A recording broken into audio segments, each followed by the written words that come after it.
Hey everybody, and welcome to the FFL Solidity team call. My name is Marisa Maggio. Today is June 8th of 2023, and super excited as we have a very, very special guest on with us today. We have Kedlyn Colon on, and Kedlyn, am I saying that correctly? Kedlyn Colon, but you almost got it. Kedlyn. Okay, all right, I love that. And you're with FFL Millennial Fire, that's right? Millennial Flame. That's the name of the agency. Millennial Flame, love it, love it. And you guys, they're absolutely crushing it. So each and every week, Christine and I take a step back and think, hey, who can we, reach out to be on the call with us that can really pour in and add value to not only us, but to the whole entire team. So Kedlyn, just to kind of hit it off, if you don't mind, tell us a little bit about yourself, kind of what you were doing before Family First Life and how you found Family First Life. So, hi guys. My name is Kedlyn, or Kedlyn, however you would like to pronounce it. It doesn't really matter to me.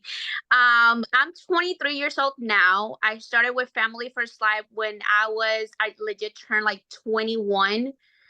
When I first got my license 2 years ago. When got my license as an agent, I obviously started right away with Family First Life. So I didn't really go to another company. I don't come from the industry whatsoever. I come actually from the hospitality industry. I was a manager at Westgate Villa Resort here in Kissimmee. I worked there for almost 2 years, a little bit, I think a little bit over than that. And then I know for a fact that when I was 18, I knew a little bit about what IUL were and, the impact that it could do to my retirement plan and all these things, because I knew back then that Social Security was something that I was definitely not going to receive by the time of my retirement. So I was kind of like in the loop of the information that really helped me to make the decision of actually getting an IUL. So I needed an agent to do this, right? Because I wasn't licensed at that point. So I got in touch with someone that actually used to work with Family First Life. And that person came to my home. We did the whole thing. I told him exactly what I needed, what I wanted. We got it done.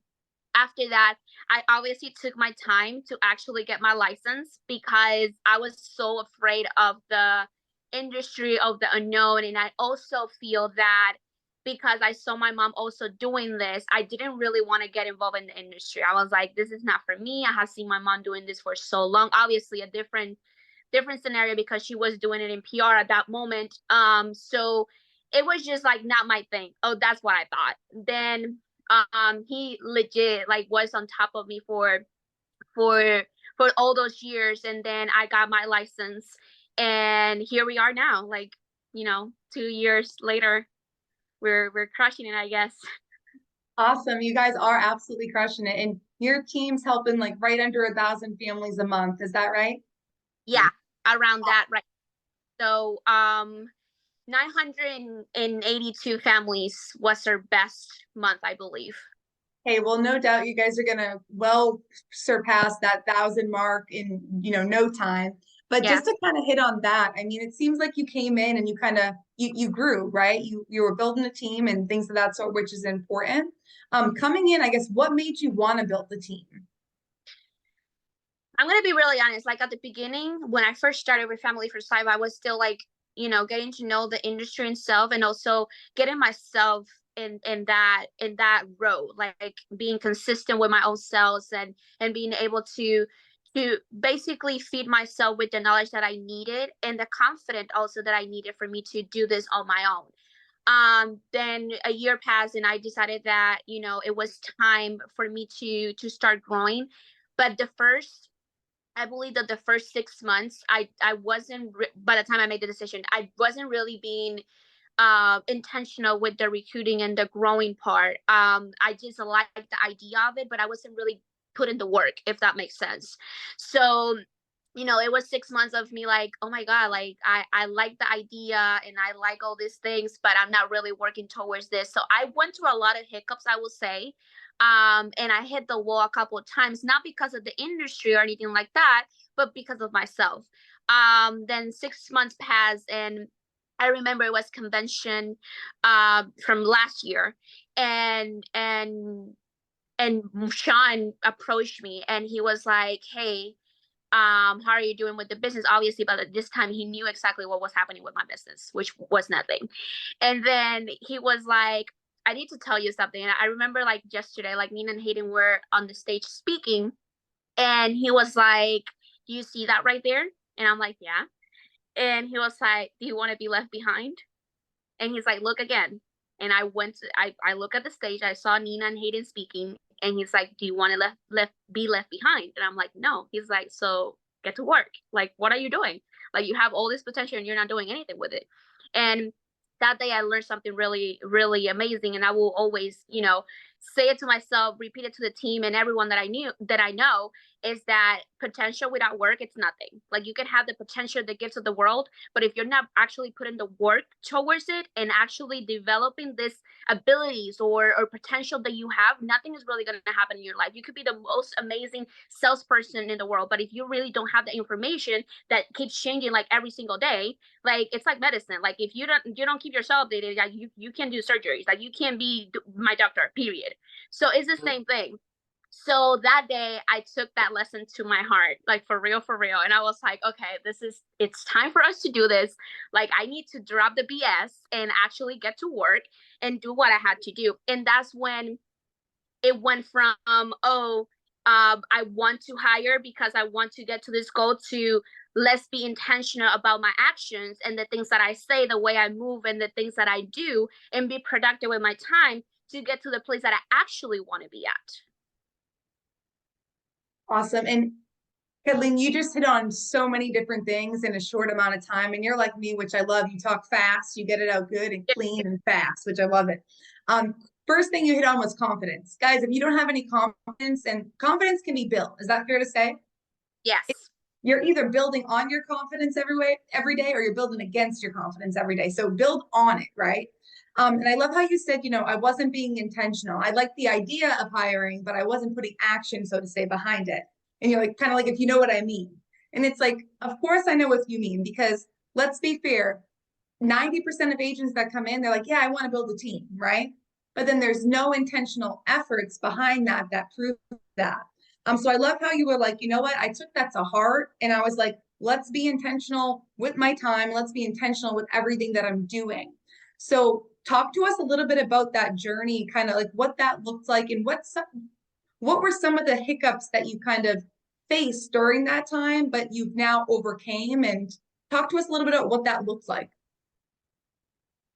The hiring process, I will say that it's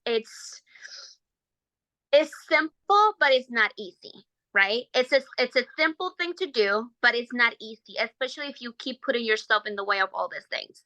So for me, hiring, and I'm going to talk from my personal experience, like, for me, hiring and attracting people was something really easy.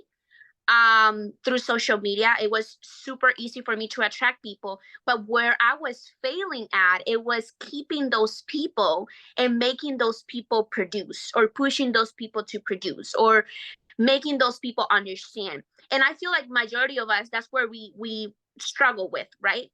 The most, because we know how to attract people, we know how to sell the idea, we know how to promote the idea, especially if you're already winning in the business. But when it comes to us teaching others and also keeping them accountable, and also ourselves accountable through the process, that's where things get a little bit difficult. So those were the two things that I obviously, like, struggled with at the beginning. But then I understood that, first of all, not everyone's going to do the things the way you want them to do, or the way you do them, right? And also I started getting out of my way. Like, I started listening more to the people that I was hiring than just, follow A B C and D. Like, I started actually listening, because not everyone is going to process the information the way we do it. So I started hiring, and that was already good. And then for me to maintain them and to make them produce, I just started having direct conversations, honest conversations with them. It was hard for me, it was hard for them, but I needed to have those conversations for me to figure out what is the work plan that I do need to have for this person in specific, that it might not be the one that I'm doing for myself, or the one that I am doing with the person I taught before this person, right? So having those honest conversations is really important, and also understanding that you had to keep yourself accountable through the process. meaning that if you are going to give this agent your 100%, you have to understand that the agents at the beginning are not going to give you not even 50% of the effort that you're putting in, because that is how this whole thing works. It's like whenever I got hired, I wasn't giving my 100% because I didn't know what to expect, what not to expect. I was afraid. I didn't have that confidence. Just so many things. I get frustrated on the phone. Like, it was just so many things going on at the same time. So you guys also have to put yourself in that position where, oh my God, like, this is how I was. This remember that process that you went through as a person for you to get to where you're at now. And even if you're not at that point yet, but yet you're hiring people because you're attracting people because you're doing better than the average people are doing, then give yourself some grace and be like, okay, let's go to this person that has been in this industry for so long, or has been, my mentor or my guide or whatever, and let me have that conversation with this person so I can go back to this person that I just hired to make that happen. So it's really about, figuring out what works for you. I do believe that FFL has an amazing structure that, I mean, it has been working amazingly. Like, right, like we're one of the biggest IMOs out there, but not everything, or not exactly how it is, it's what is going to work for you. I had to discover what was good for Kedlyn, what Kedlyn can use in her advantage for her to grow herself and also the team. And then figure it out step by step what will be the best thing. And one of the things that I always say is, like, don't fake or don't pretend or don't try to fool yourself in your mind by telling yourself that you are being productive because you're working, when in reality you're keeping yourself busy. At the beginning, that was the biggest thing. That was my biggest mistake. Like, I thought I was working because I was on the phone, or I was scrolling through my IG and sending DMs to people to hire them, when in reality I wasn't even protecting families, which is how I was going to sustain this business in the first place. So if you want to be real and you actually want to be intentional with hiring and growing, you first have to start with you. Like, you have to establish those things that are going to be your structure, and at some point they're going to become your daily basis type of thing, that you're going to be, it's going to become your routine. Like, it's going to become who you are, not just what you do, but who you are. So those are the things that I believe, I struggled with at the beginning. I had to fix, and I had to realize this, but you have to be honest with yourself. Like, that's the first step. If you're not honest with yourself and where you're at right now, and you think that you're being productive, but in reality you're keeping yourself busy, then you're not really being honest with you and being honest with the person that is trying to help you, or being honest with the people that you're trying to hire. And you're going to fail over and over again, not because this doesn't work, it's because of you. Like, if something goes wrong, and I learned also this from Sean, if something goes wrong, look at you. If something goes right, look at your team. So this is what I legit took so hard, like too hard. And I'm like, okay, something went wrong. It's not because of the agents. It's what did I do or didn't do to have this, have this outcome or whatever. Absolutely. And I think that you just hit on a lot of different things, from listening to people, right? Versus, like, when I came into the industry, it would be confusing to me, like, why people didn't want to help 30, 40 families a month, right? I'd be like, why doesn't everybody just want to do that, right? It's like, well, not everybody wants to do that. That's not their goal, right? So being able to take a step back and actually listen to people and what they want versus, hey, do this, do this, do this, do this, more robotic, and just being able to actually have a conversation. And like you said, through those conversations, if you're challenging your agent, just like, hopefully your upline's challenging you, it should be uncomfortable sometimes, right? It's not always going to be a happy-go-lucky conversation, but it's going to be a conversation that's geared to help your agent grow. And at the same time, you're growing through that conversation as well. And I love how you kept bringing it back to, it starts with you, right? When things go right, it's not your fault, it's your team's fault. When things go wrong, it's your fault, right? And it's my fault, right? So with that being said, talk to us a little bit about kind of your growth kind of journey over the last couple of years, and what were some maybe habits you had to kick, habits you had to put in. Kind of talk to us a little bit about what that looked like for you. We started growing, honestly, like probably like 9 months ago, when I actually made the decision, and to more than making a decision, like taking action upon my decision, and the decision that I definitely, like, I dreamt of it, but I wasn't really doing. One of the things that I will say that I wasn't doing and I needed to incorporate like right away, it was leading by example. The reason why I say this is because I can't expect from the agents that I'm hiring or bringing to the team to do 30 families a month, 25 families a month if I haven't even done it once, right? And I believe that when you're in that journey of growing and focusing on that growth of the agency, like you have to show up every single day. It doesn't matter if you're sick, if you're going through some family issue, like it doesn't matter how you're feeling, like you have to show up. Like it's a type of mandatory thing because this is the decision that you make for you to accomplish. Like you can't pretend to have all these people and have these people just figure it out. No, you had to show up, you had to be there, they had to listen to you.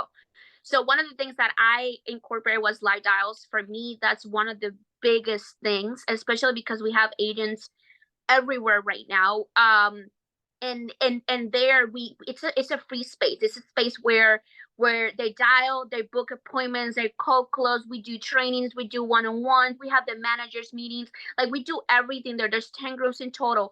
I also understood that some of my agents, I would say like 50% of the agents right now, they speak either both languages or they only speak Spanish. So for me, it was really important for me to provide with the resources that we have in English, in Spanish, for my agents to grow, right? And for them to feel that they have a fair um, track on this industry and that they can definitely make it happen. So for me was also searching and going my like doing these things on my own and reaching out to people that I didn't even know, that not even FFL knew that we had, but they were there. It's just a matter of taking that time to get out of your way for a second to actually look for resources for the people, for your people, because they become your family, right? So live dials, looking for resources outside or inside that actually are there and we just haven't really taken advantage of. Um, Building a structure with your managers, with those ride or die type of people that you have. I feel that it's really important for you to have a structure with them to determine the expectations. Okay, these are the numbers that we want. How do we get to those numbers? How many agents do we have? How much they can write a month? Like realistically speaking, how many leads do we need to buy? Like all these things we talk way before the month even start, so we can be ahead of our games, right? Um, I also understood that I wasn't able to do everything and feed everyone, meaning that you had to learn how to delegate. You have to learn how to delegate. Like for me, I'm a perfectionist. I'm working on it, okay? I'm a perfectionist. I'm this type of person that I want everything like it's black or white. I'm that type of person. I don't do in the middles. Like I don't do that. So for me, it was really hard to delegate or trust people to do these things. But if I didn't give them that opportunity to trust them, to delegate, and to give them certain responsibilities, how can they trust me to help them grow their business? You know? So I started giving tasks here and there, responsibilities here and there, and believe it or not, they love it. Like now they're like, bring me, mama, bring it. And I'm like, wait, what? And they're like, yeah, we want more responsibility because if you give me more responsibility, that means that you trust me more. And I'm like, oh my God, this makes so much sense. So I started delegating more and learning how to trust. It was really, really, really hard for me. I'm telling you, like it still is. I'm working on it, but it's a work in progress, I would say. Like I like things to be get done in a certain way, but I also had to give them the freedom and then to feel that they're actually growing their business, because at the end of the day, that's what I want. I want them to grow. I want them to be successful. I want them to be able to impact and teach what I have taught them, right? And just the power of duplication at the end of the day. What it's other things? Oh my God, getting on my own way. Like me thinking that I was able to do everything, that I knew everything, that I could handle everything. Like you have to be honest with yourself. You're a human being, okay? The day has 23 hours with some minutes. Like you had to be realistic. From that time, you had to have time to be with your family, to actually spend time and go to bed and sleep. Like you had to do things to keep yourself healthy and in a good position for you to be able to kill the day. So for me, like I was getting on my own way because I wasn't sleeping. I wasn't doing really anything positive towards working towards my mind or educating myself or anything like that. And I was exhausted. Like I was getting burnt out because I was getting in my way. I wasn't letting them work, really do what they needed to do. And I was just trying to do everything. Okay. I was like an octopus at that point. Like you could like legit text me at 3 a.m. in the morning. I was awake. And then at 6 a.m. in the morning, oh, I was still awake. No, I went to sleep for 3 hours and that's it. So that was not a healthy position for me. And also, and this is something I learned later on, give yourself grace. Like, don't rush the growth, don't rush the success. I know in this business, and I please, if you're not listening, you were doing something else, please stop for a second because this is really important.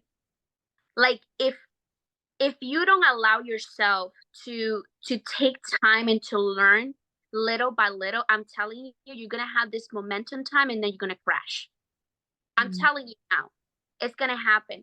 Don't let all these things that you see on social media, don't even let my, for instance, I'm gonna use myself as an example. Don't let my growth that we're protecting 900 plus families a month, like be like, oh my God, I need to be there. I want to be there. And that sometimes put at like blindfold us and we like not able to see and enjoy the process, enjoy the moments and just enjoy the whole journey. And sometimes we want to grow so fast and we might do it, but when we do it, like because we didn't enjoy and we didn't establish the correct foundation because we're rushing so bad, then everything is gonna fall down. Like it's gonna crash. You know, it's just you will have to start from ground. Like enjoy the process. Give yourself grace. Like don't be rushing into things. Take the time to build what you want to build, not what Marissa wants you to build, not what Kedlyn wants you to build. Like what you want to build, and build it on your own time. You can build it in your own time. I'm telling you. Like I'd rather have an agency that is protecting 100 families a month, but I'm doing it right with the right foundation, than have an agency that is protecting 1,000 families a month, but it doesn't have the right foundation. So at some point, something is going to go wrong. And that's one of the things that I always say to the agents, especially the new ones, because they want to go there so fast. And it's okay. I love the energy. I love the confidence, but let's slow down. Let's learn how to do this. Let's figure out how you even communicate with people. How do you handle situations when it gets tough, when it gets hard? Like all those things you have to learn. And as far as you're protecting families daily and you have that work ethic, everything else, I'm telling you, everything else is going to come. I have never been a top producer like, oh my God, 40 families a month. My average is 25, 28 families a month, but I'm okay with that because that amount of families helped me build what I have today. But I didn't rush into it, and the rest of the things just came because you have to understand that the money that you're making, it's beyond of what the average people are making. Like you do more money, you can make more money than what a doctor is doing, and he spent or she spent 15 years studying in college, and they're still studying because I have my aunt, she's a doctor, and she still has to do all these things. I'm like, oh my God. So understand the opportunity that you have in your hands, and also understand how fast you can get there, but do it with the round foundation on your side. I think I said it right. For sure. And I think that that's huge. You really kind of hit on like that comparison complex, right? we can compare ourselves to whether it be a personal producer, like, I, want to help 100 families in a month, or team wise, I want my team helping 1,000 families a month. But the comparison complex is not going to work. Like you said, you're going to be burnt out extremely fast, and it's going to actually stress you out, quite a bit. Yeah. And I love how you said, give yourself grace. I think that that is applicable in pretty much any, arena of this business. As long as you're working hard, just like Kedlyn just said, like you got like 90% of the battle done. If you have a if you have a strong work ethic, like you're gonna make it happen. If you don't, you're not gonna make it happen, just like that. But also enjoying the journey. I know that there's been times, throughout my career that I'm like, oh, like this is this is not how I want the business to look, or whatever it might be. And I have two choices, right? I can beat myself up and everybody around me, or like you said, I can dig deep, figure out what I can be doing better and allow myself to learn. And I think you also just hit on one last thing that was really, really important, which is talking about like that doctor's income. Like, guys, why do we feel like we have like almost like the right, if you will, to not learn anything new, keep doing the same mundane thing each and every day, complain about it, wake up, but you're making a doctor's income. Like, Yep. like be committed to that learning just like a doctor is. Like, how would you feel if you found out like your doctor hasn't looked at like any type of material in 10 years and they're trying to help you figure out what's going on? I wouldn't feel real good about that. I'd be like, get me out of here.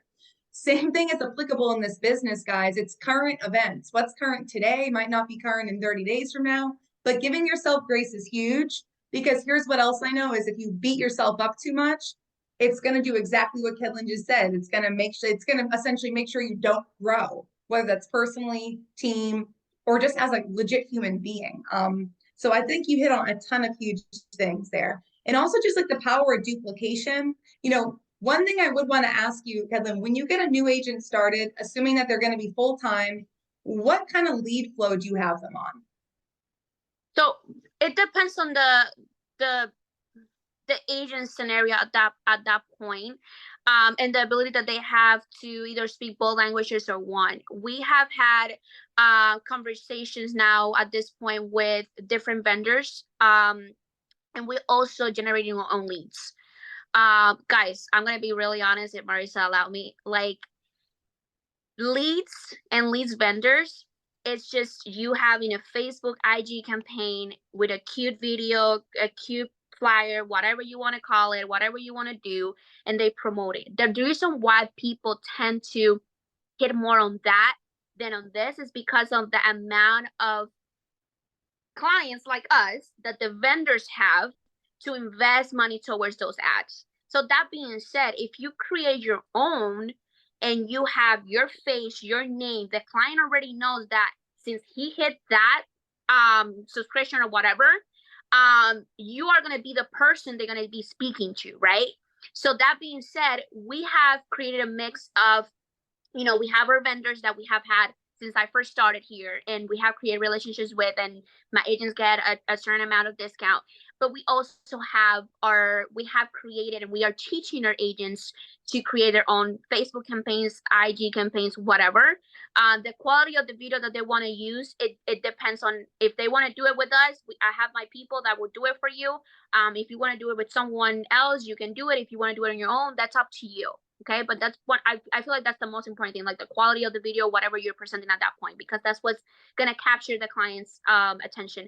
And then at that point, it's just adding money to your ads. And this is how honestly we're doing all this. I have a certain campaign that it's under only the agency, like the agency itself, and so the client doesn't really know what agent is gonna call them. And I just have new agents jump into that, or I can connect it with the vendors, or they can create their own. So it really depends on the scenario, or we can do a mix of everything. Like I'm giving you guys everything at this point. Everything that we do, either is whether you're a new agent, like you have been here forever, or whatever the scenario might be, if you want to add something or make more than what you're doing right now. Awesome. I love that. So you're just really kind of working around the agent and what their needs are, so to say, at that time. And then one last question I do have for you, being bilingual, I'm not, unfortunately I'm not. However, I know you and your group, you have that advantage. Talk to us a little bit about how that can be advantageous. We have a couple people on the call who are just getting started, and they speak two languages. Talk to us a little bit about how that can be really helpful in this industry. It's amazing. I will say it. Like you will find, like everyone, you're like the one that everyone calls, like, oh, Kedlyn, like, can you translate or whatever? And I will give you a cut type of situation. I have agents from other agencies that are not even related to me call me, and we just make that split.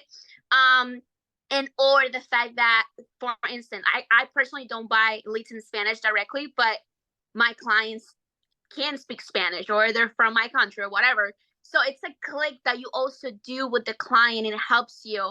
And it's like an addition to that. And I will say this, at the beginning, when I first started with Family First Sight, I was so afraid because my English wasn't, like, I'm telling you right now, it's perfect compared to 2 years ago. So when I first started, it was kind of like, oh my God, what am I going to say? How am I going to explain this thing? Da, da, da, da, da. And I remember like yesterday, my best clients were people that didn't know anything, like no Spanish. And because I actually was confident to do this whole presentation in English, they're like, you know what? Just because we know that you did this effort, like, we're just going to get the policy from you. Like, I don't care the other people that we spoke to, like, I feel like you're amazing. So, it's a beautiful thing. I will say it's an amazing thing, and you having that accent for me and for the team, honestly, it has been really beneficial. We just know how to use it in our benefit. I don't feel that it's a barrier for us anymore. It's more about, oh, now we see the good part about either speaking both languages or just speaking Spanish, and we just try our ways to like speak English. So it's kind of a beautiful thing. It's definitely a huge advantage in the market because you can hit whoever. Like, even if their client were to speak Portuguese, like, you will be able to sell them, believe me. So it's kind of cool. It's kind of cool. Everyone's gonna reach out to you, meaning more families that you're gonna be able to protect, meaning more money to your pocket. Like, that's the reality of things, guys. You make more money if you speak both languages, just saying. Absolutely. And I know that for me, I have one person on my team that anytime I get on the phone, they need somebody that speaks Spanish. I just send the lead to him. I'm just like, here we go.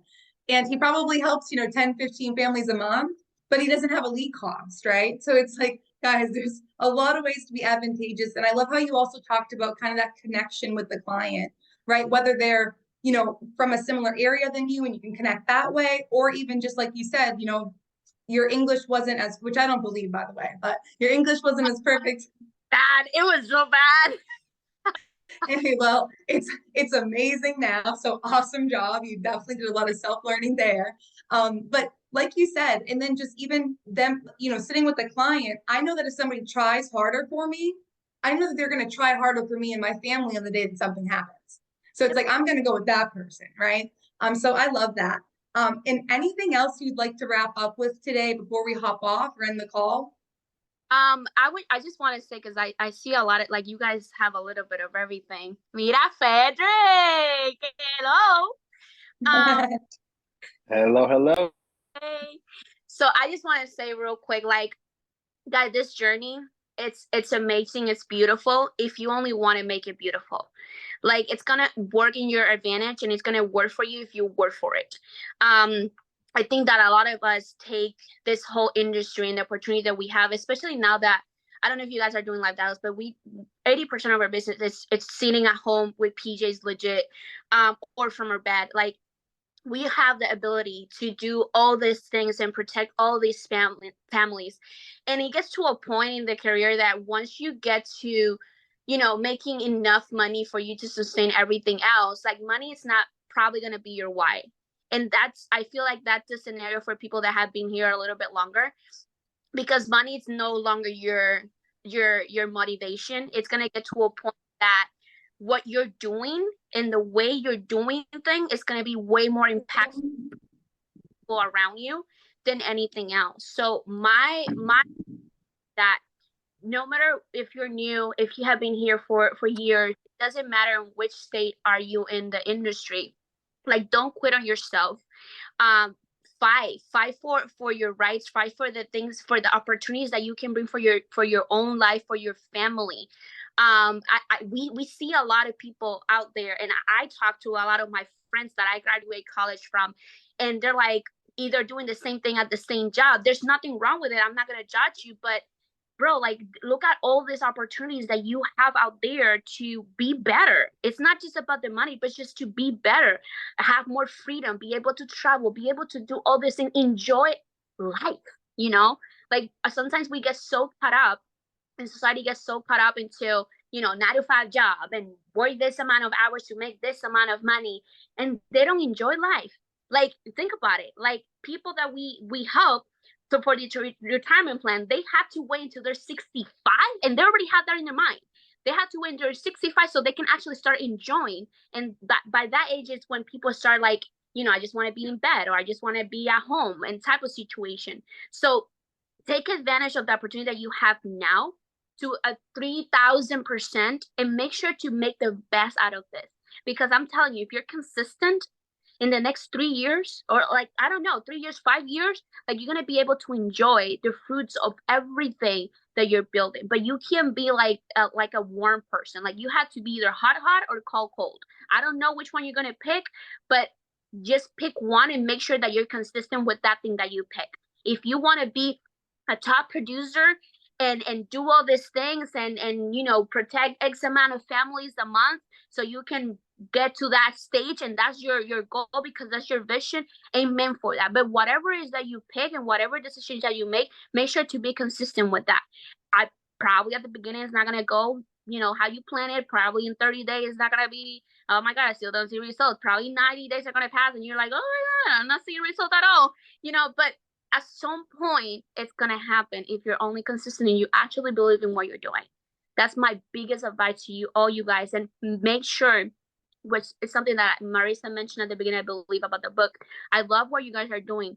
Guys, if your mind is not settled and you're not educating this and you're not having this work out, nothing in your life is. I heard when I started this business, and I'm going to end with this, 80% of the business, is the phones, and then 10% it's it's the phones, then the presentation, and then the knowledge, what application, and so on. But for my understanding, this is the way I think that 90% of this business is this right here. Like, if you're not feeding this, if you're not with the right things, not with the wrong things, with the right things, and you don't have the right mindset, if you're not positive and you're not teaching your brain, like, everything starts here, from the way you wake up, to the commitment that you have, to how fast you do things, to how committed you are to things. Like, everything starts here. And then the rest is just, just learn a little bit about insurance and numbers, and that's it. It's just, that's the whole thing. I love it. And, that's like a mic drop right there. At least you went from don't quit on yourself to mindset. And I agree with you. Mindset is absolutely 90% of this business. The 10% is everything else that we have to do. If we're right up here, we're going to be right when we're giving out and what we're giving out, so to say. So